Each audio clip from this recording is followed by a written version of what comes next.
Welcome to the Balance Code Podcast, a place where you have permission to step outside the hamster wheel of day-to-day life and learn tools to create more balance.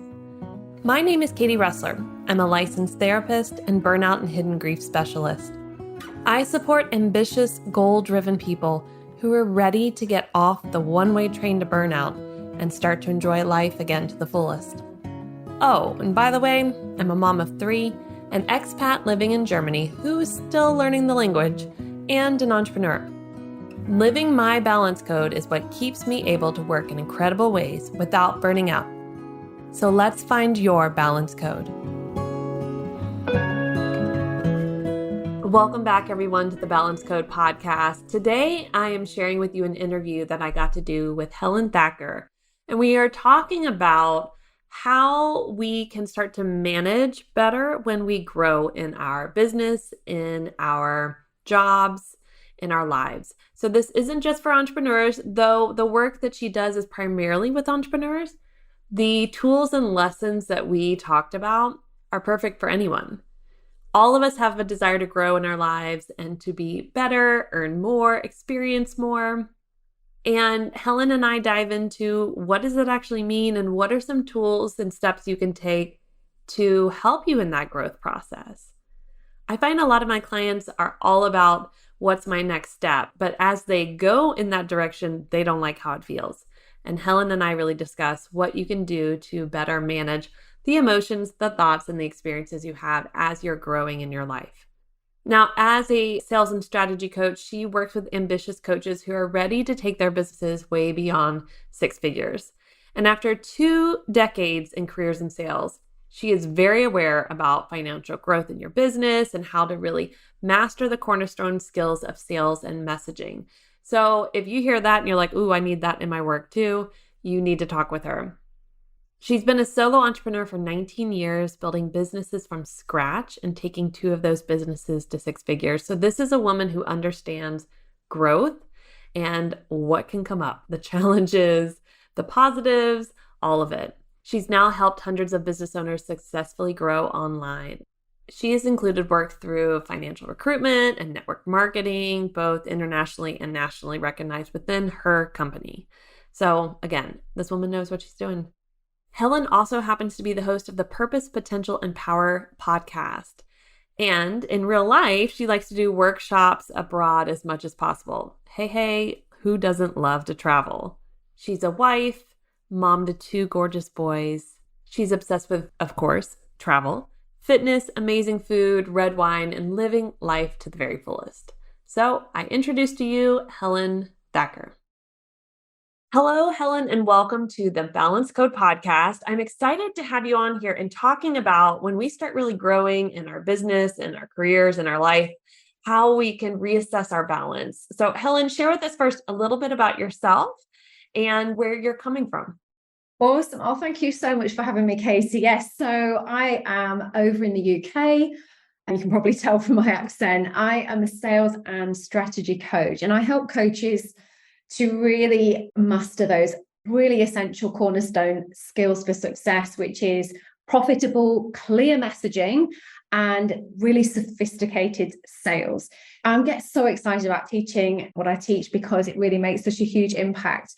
These are the things that everyone misses. They get plateaued, they'll go and learn other skills, and then they kind of get stuck in their business. And then they need to learn how to communicate effectively, and they need to learn how to convert the sale. So I do it in a very gentle way. And yeah, I've been in sales for 21 years, so I love it. Love what I do. So I found you on Instagram and we connected through that. I noticed that a lot of what you talk about is like when you're growing. So if you are not an entrepreneur and you're listening to this and you're like, oh, well, this isn't for me, just wait. Because often the skills and tools that entrepreneurs learn is the same for people who are in their careers, or even if you're at home, you're retired, or you are in a space of kind of in between jobs, you're still growing and things are progressing, and you're probably bringing in a lot of new ideas and trying out new things. So Helen's strategies and thoughts on this are, I think, things that you will learn from too. So please continue to listen. Now, Helen, when we start to really grow in our business, in our careers, it is important for us to take a step back and say, hey, the way I've been balancing my life is no longer going to be effective. What are Mhm. things that you're teaching your coaches to do so that they're not going like, whoa, this is too much too fast and I'm going to self-sabotage? Yeah. So glad you said what you said earlier as well about this being relevant to everybody, because I think we run around, whether we are parents or we have a job, we're juggling both. If we're pushing things to the limit, there are definitely things we need to change, no matter what you do. Whatever your kind of life looks like, it's that point of overwhelm. And we don't want to get to that. We don't want to get to that point where we want to burn everything to the ground. We don't want to get up in the morning. We don't feel passionate about what we do. We want to love life, want to love the journey that is taking us on to get to where we want to go to. And yes, I absolutely love to kind of really help my clients to get to this point where they're living a life which feels right for them. So they're structuring a business in a way that feels comfortable for them. And this comes from my own personal experience of I am a very ambitious girl. I'm a go-getter. I was very much about the hustle, hustle, hustle. And so much has changed for me really since the start of this year, but particularly in the last few months where I really got to that point where I was like, I just don't want to do this anymore. And I've always absolutely loved what I do. Like, I have so much passion and such a huge purpose, which is to help women, particularly, to feel very seen and valued for who they authentically are. And it really took me by surprise that I had this moment of feeling, I don't really like this anymore. And I really did not sit comfortably with me whatsoever. So things had to change. So when I work with my clients, it's very much about like, let's construct something that's right for you. The way I run my life and my business might not be relevant, but it's let's look at how we can get efficient with your time, how we can focus on the things that are actually going to move you towards your goals so that you are not wasting time, how we can focus on the things that are going to really light you up and that's going to make you want to get out of bed in the morning and come onto social media, post about whatever it is that you're passionate about. For your listeners, it could be their business, it could be a hobby, it could be a much bigger purpose. And we want to get to that point. So I've definitely got some kind of methods that I've used to really kind of simplify everything down so that we're just focusing on those core things and the things that we love to do. What are the warning signs you see people start to show or experience or feel of like, hey, it's time to stop and assess what you're doing and how you're doing it? Yeah, it's a great question. I think it's two things. I think it's resentment and anxiety, and those feelings really do come up.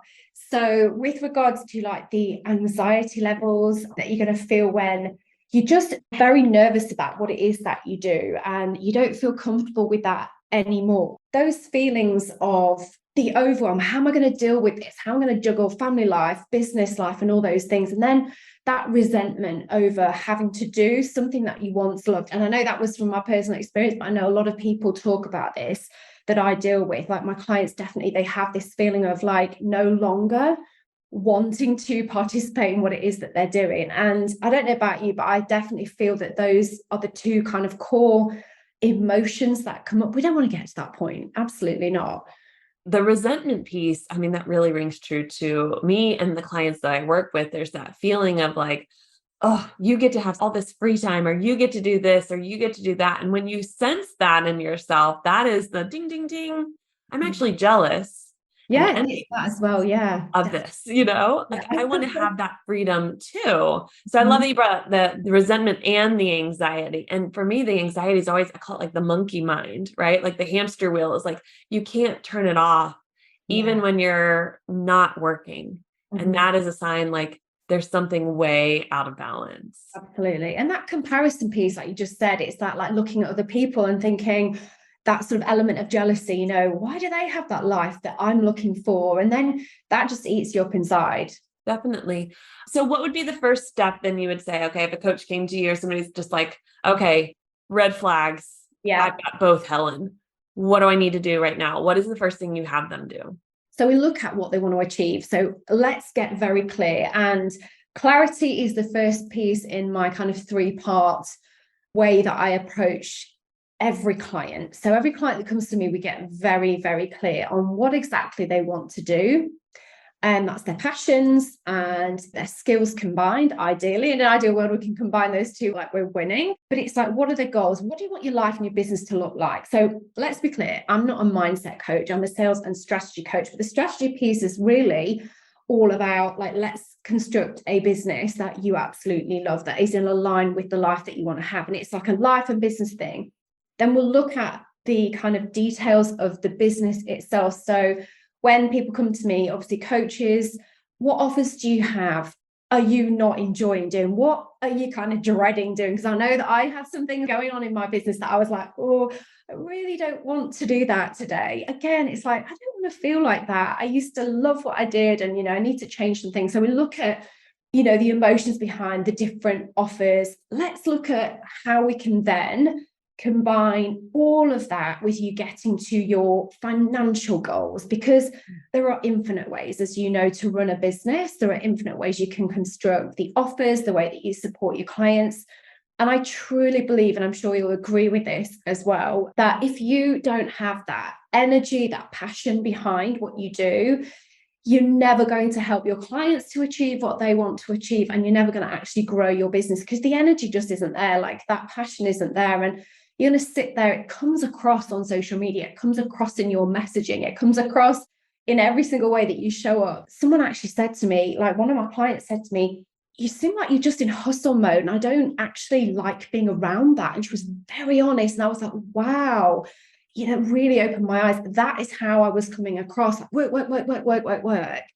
And I was like, okay, my client's telling me that she's a bit put off by the way that I am showing up. I was like, okay, big red flag. So you really have to kind of find that energy and that passion and really look into then driving that across everything that you do. And that's how you'll be successful. The older I get, the more I realize we only live once, and you really got to enjoy that journey. What I also hear you saying is as you're up leveling, as you're increasing, as you're growing, you need to hear the feedback. Yeah. You need to be able to take the feedback, and you need to also be mindful of, like you said, do I like how this feels anymore? Like maybe 2 years ago I did, and now I don't. Mm-hmm. And instead of waiting for those red flags to happen, it's almost sounds like it'd be good to do quarterly, if not half-year check-ins with yourself and go, is my dream still my dream? Mm-hmm. Is that income I want to be making still the income? Or is that if you're in the corporate world, is that job I really want worth it? Because it might be more responsibility, less time at home, things like that. Yeah. And what is my long-term goal, the type of life I want to live? They don't tend to equal each other. I find that our work desires and the life we want to live don't tend to be like perfect puzzle pieces together until we reassess and say, what actually makes sense? Yeah. Because we've been fed this belief of this is how it should look and this is how it should be. And as the hustlers and the ambitious women, it's like, and we have to work so hard, if not more than, right? We're always trying to catch up. And yet so many are out there sharing it doesn't have to be that hard. Oh, yeah. But there is that reality. So, I mean, one of my core 4 values is authenticity in my personal life and in my business life. And that's a whole other conversation about the coaches that sit there like with dollars literally falling from the sky while they're on the beach. No, thank you. It does take work.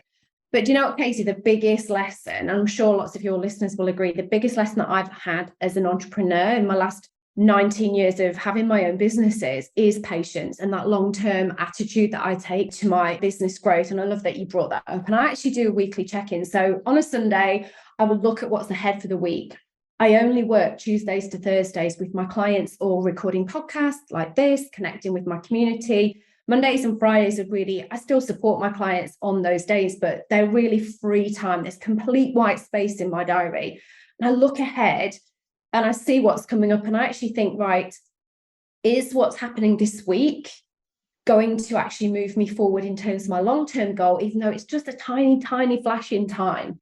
So it's those small weekly steps building up to the longer term picture, and that check-in with myself. Okay, does this week sit with what I promised myself and my family, that the way that I will live my life with this simplicity, but with this power and confidence and actually being very efficient in what I do and having so much space.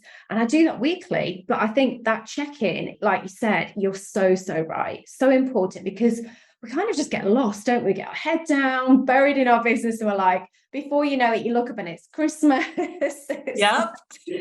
Oh, it goes so quickly, doesn't it? So having that reminder, and I would definitely say, if you need that, put it in your phone diary and it will ping up as a reminder. Use that. Oh, just have a little check-in with yourself. Are you actually living in alignment, operating in alignment with what you promised yourself? It's really important to do. The marathon versus the sprint. I feel like every person I interviewed that comes back to this marathon versus the sprint, thinking of the long term and not the short term. But the marketing world would tell you short term instant gratification. And it's like, no, actually, the growth that we need is the longer term. And it's actually good. And because of that, there are short term wins. Like anytime you start a new habit, you've got the short term wins, you feel great. But the longer term, valuing the win at the end of the marathon is so much better. And those weekly check-ins are a great way to be like, you're on point, you're on point. Oh, we've taken a step back. Where do we want to pivot? Like, I think that's genius. I think that makes total sense. Yeah, you're so right. And it is like, yes, there will be short-term sprints. There are going to be periods when maybe launching something new, or you're changing something up, or you're learning something. So you feel like you just have to pause or kind of run faster perhaps on a new skill set that you're just implementing. It might feel a little bit busier in those times, but like I said, I've been an entrepreneur for 19 years. This is a long game. This is a long game. I'm definitely walking the walk when it comes to that. I think it's just that whole kind of attitude of acceptance that it will take time, and knowing that it's not going to be perfect for a very long time. And we are always learning. There's always room for improvement. So you're never going to reach that end goal. Never. You're never going to be as good as you ever can be. There's always more. And you have to really sit with that. Let me ask you on a personal level, because I know you've experienced clients with this, and I have experienced it personally and with clients, the emotion of disappointment. So many of us run from that, don't we? Like, that's what we're running away from. It's like, I don't want to feel disappointed that this didn't work out, that launch didn't work out. I'm setting these goals, but I'm not going to really commit because I don't want to be disappointed when it doesn't work out. So I'm just going to kind of write them down and put them in a book and hide them. Yeah. How have you managed, as an ambitious woman, the feeling of disappointment, and like, what is the relationship you have with that emotion? Such a great question. So there's a couple of things I want to say on this. Firstly, I started 4 businesses from scratch, taken 2 to 6 figures, and every single time I have accepted that I'm going to be learning. It's going to be a new phase. And I've literally said to myself, okay, this is a 2-year thing. So I'm actually about to launch a brand new program that's a kind of a transformation from what I've been doing already. But I know now, I've actually put this onto social media, it's on my podcast. I've said that I'm going to give this at least 2 years. So I'm here again at the beginning of a new tiny little phase piece of my business, accepting that. And I'm open to that. I'm happy. Again, it's that long-term picture. So I really want to encourage anyone listening, and I definitely encourage my clients to, like, you've got to just think in that way and accept there will be disappointments. Going back to what I said before, you're not going to get everything right straight away. And the other thing, the way that I look at it as well, and the way that I support my clients through this, is I honestly see my business as a great big experiment. I see it almost as a game, and it's fun. We get to have fun with it. We get to try things. We know it's not all going to work. So we try this, we tweak that, we'll take this bit that's working. And I really genuinely have had that attitude as a coach from the very beginning. And I think, especially because I do with messaging and clear messaging and those nuances, the different small tweaks that you can make in the language, how you show up, where you show up. There are so many different kind of combinations that we do have to play and tweak and experiment and test. So if you can sort of see your, whatever it is, your project as an experiment, as a game, and really have that attitude, have fun with it. And it's almost like being creative with it. I really think that helps. Love that tip. It's being curious. Yes. Like, oh, let's try this. Let's see if this works. it makes it fun and releases the attachment from your performance has to be a certain way for it to be successful. Yeah. The learning process is the success then. Mm-hmm. I think that's a wonderful tip, Helen. Well, Helen, if people want to find you, work with you, learn more from you, and check out your podcast, please share with us where they can find you. Yeah, thank you, Katie. So yeah, just slide on over to Instagram and please do drop me a DM. Just tell me you've listened to Katie's podcast and would be more than happy to drop you a couple of tips on your own social media content if you need some help there. Yeah, so that's where you'll find me, just at Helen Thacker. I'm sure you'll link it in the show notes. And then, yeah, my podcast as well, which is the Purpose, Potential and Power podcast, which I know you're coming on to in a couple of weeks' time. So I'm so excited about that. And yeah, the other thing is I do run a free coaching session for 20 minutes or so every single Wednesday. Come along and learn all about content, the intention behind it, how you can go away and apply that to your own social media. And again, the links, you'll find it all through my Instagram. Yep. And I'll definitely have in the show notes. I didn't know about your Wednesday 20-minute calls. That's awesome that you offer that. Guys, go check that one out for sure. That is amazing. Well, Helen, thank you so much. And thank you for your wisdom. Those weekly check-ins, being curious and fun with the work that you do and your personal growth and allowing for breaks because rest is productive. We forget that. We need that, creating that space. I really appreciate all that you've taught us today. Thank you very much. Oh, thank you so much for having me, Katie. Thank you so much for listening to today's episode. If you have a moment, please leave a rating or a review so that others can find this podcast who are looking for support just like you. Let's connect on Instagram at katie.russler or at Balance Code Podcast, or check down in the show notes to find ways that we can work together and see other offerings that I have for you at this time. And as always, here's to finding our balance code.